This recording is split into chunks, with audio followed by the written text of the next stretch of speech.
ଗୃହପାଳିତ ପଶୁ। ହଁ ବିଲେଇ ଗୋଟେ କଣ? ଘରେ ଯୋଉଟା ଆମେ ପାଳୁ ତା କଣ କହନ୍ତି? ଗୃହପାଳିତ ପଶୁ। ଆଚ୍ଛା ଏଇଟା କଣ? ମେଣ୍ଢା ଦେଖିଛ? ମେଣ୍ଢାଠୁ ଆମେ କଣ ପାଉ? ସେଇଠୁ ଏଟା ଲୋକ ହେଲେ ଆମ ଯୋଉ ଶୀତ ଦିନେ ଜ୍ୟାକେଟ ସ୍ୱେଟର ବୁଣା ହୁଏନି, ମେଣ୍ଢା ଲୋମରୁ ତିଆରି ଆମକୁ ଗରମ ଲାଗେନି? ବୁଝିପାରିଲ? ତାହେଲେ ମେଣ୍ଢାକୁ ଆମେ ଘରେ ପାଳୁକି ପାଳୁନି। ତାହେଲେ ମେଣ୍ଢା ଗୋଟେ କଣ? ମେଣ୍ଢା ଗୋଟେ କଣ?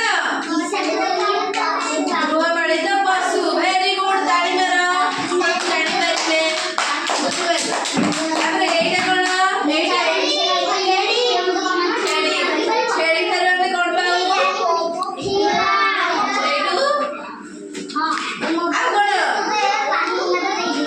ଦହି, ମାଂସ ଖାଅନି? ମଟନ ଖାଅନି ତମେ?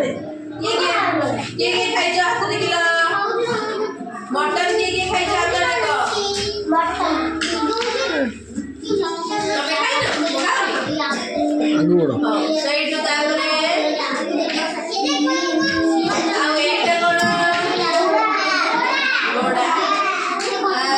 ଘୋଡ଼ାକୁ କିଏ ଘରେ ପାଳନ୍ତି? ହଉ ତାହେଲେ ଘୋଡ଼ା ଗୋଟେ ଖାଲି ପଶୁ ନୁହଁ, କଣ? ଗୃହପାଳିତ ପଶୁ। ହଁ ଆଉ ଏଇଟା ଓଟ। ଓଟ ପାଳନ୍ତି? ଓଟ କୋଉଠି ଦେଖିଛ? ମନ୍ଦିରକୁ? ଓଟରେ? ହଉ ଭେରି ଗୁଡ। ଦେଖିଛ? ହଉ